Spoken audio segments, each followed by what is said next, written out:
सुप्रभात बच्चों, कैसे हैं आप सभी? उम्मीद है बेहतर होंगे। मैं अवनीश कुमार, आपका शिक्षक। आज मैं आपके लिए सड़क सुरक्षा पर आधारित एक कहानी, इतनी जल्दी क्या था, लेकर उपस्थित हूं। आइए इस कहानी को सुनकर समझ बनाते हैं। आनंद आज अस्पताल से लौटा था। पैरों में पट्टी बंधी थी, माथे पर गहरा जख्म था। हालांकि हालात खतरे से बाहर था, लेकिन चिकित्सक के परामर्शानुसार अगले 2 महीने खाट पर ही बिताने थे। आंखें अभी भी सूजी हुई थी। मां का बुरा हाल था। बाबूजी बनारस से अवकाश लेकर आ गए थे। बड़ी बहन भी मैके से आ गई थी। छोटी ममता का तो बुरा हाल था। वह मनहूस दिन याद कर सभी सिहर जाते थे।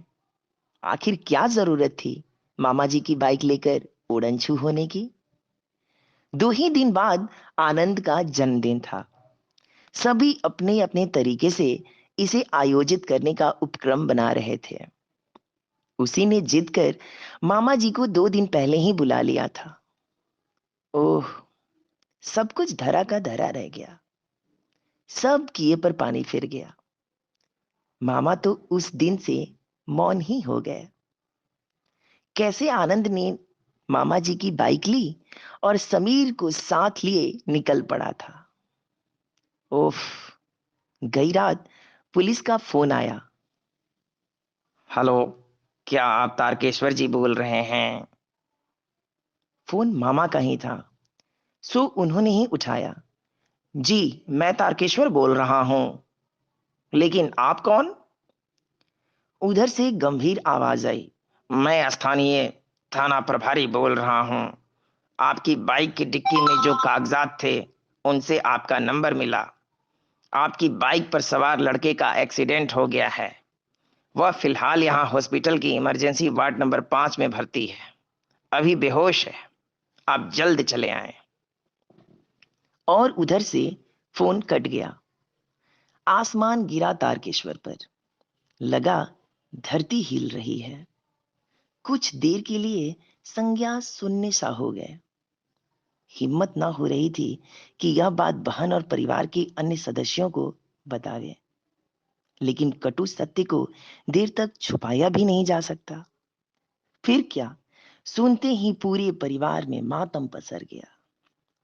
जो जहां था वहीं से अस्पताल भागा। आनंद पूरी रात बेहोश पड़ा रहा।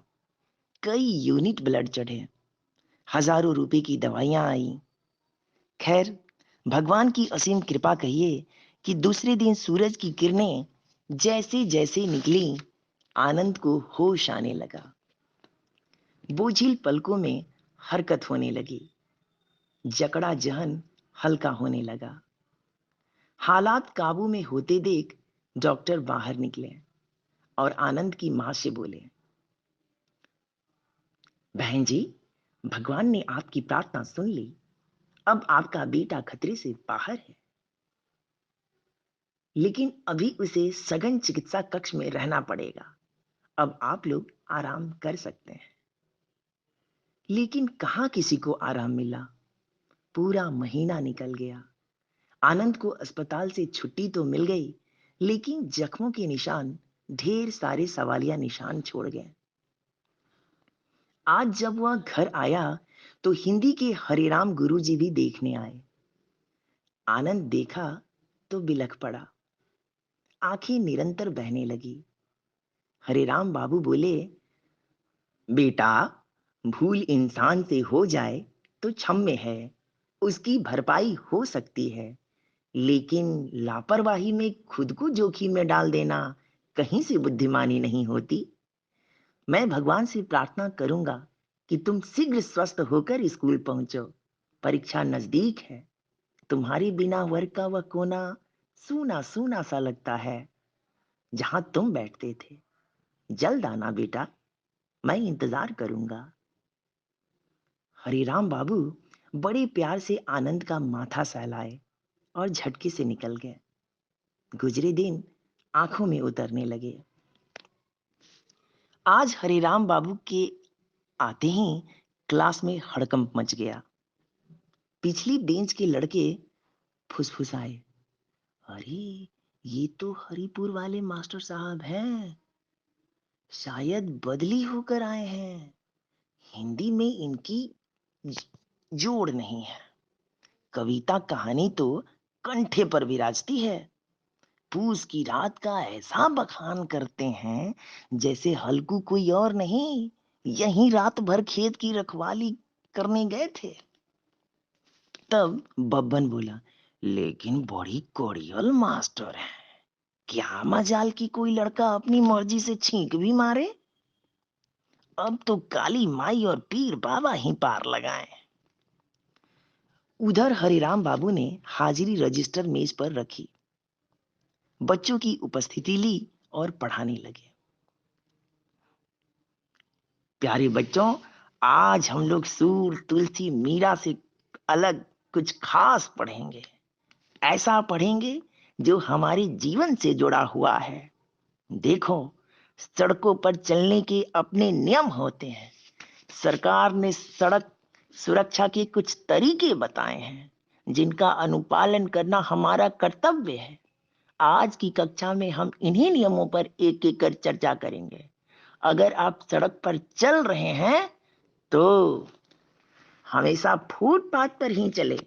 फुटपाथ आपके लिए ही बने हैं। जहां जेब्रा क्रॉसिंग हो वहीं से सड़क पार करें। सड़क पार करते समय देख लें कि पैदल चलने वालों के लिए लगा संकेतक हरा हो।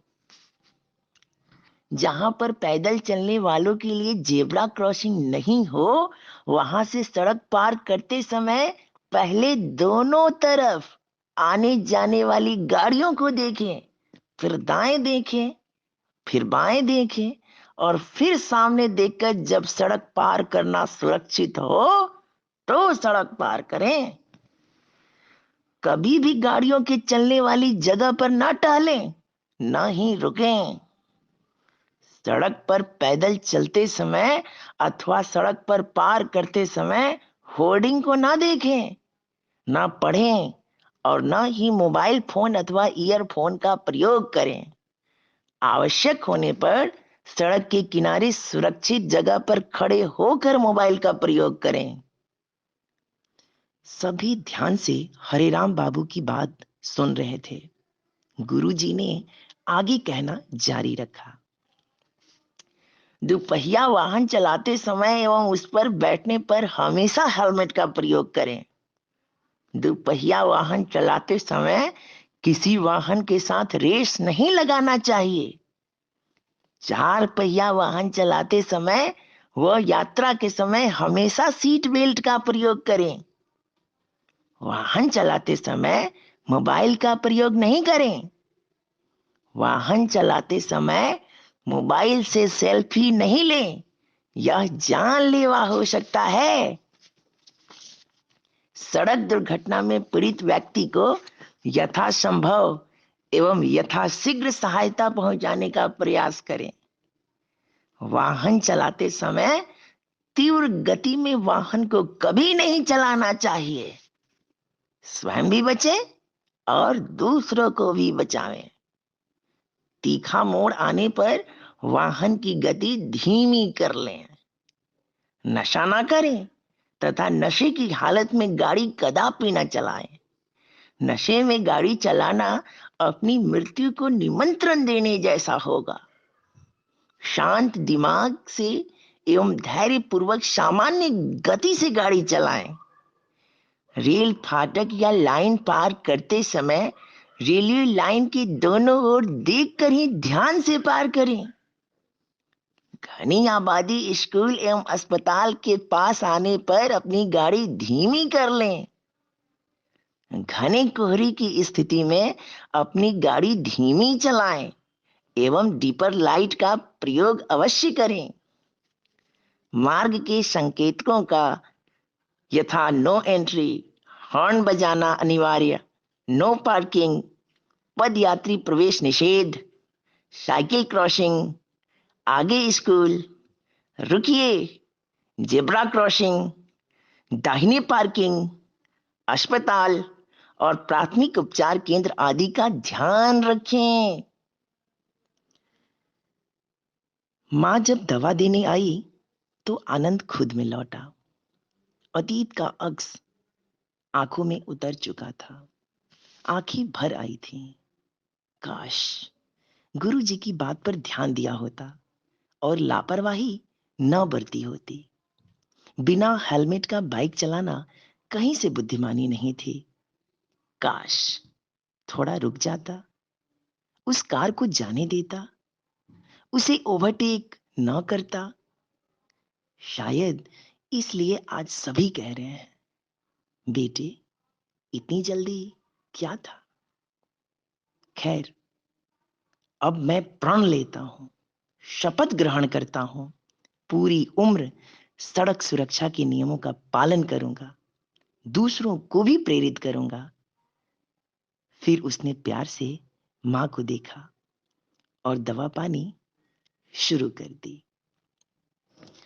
उम्मीद है आपको यह कहानी, जिसे आदरणीय रामेश चंद्र जी ने लिखा है, पसंद आई होगी और इस कहानी में दिखाए गए चित्र भी आपको बेहद अच्छे लगे होंगे। इस कहानी को और इस कहानी में बताए गए सड़क सुरक्षा के उपायों की चर्चा आप अपने दोस्तों से अवश्य करें। धन्यवाद।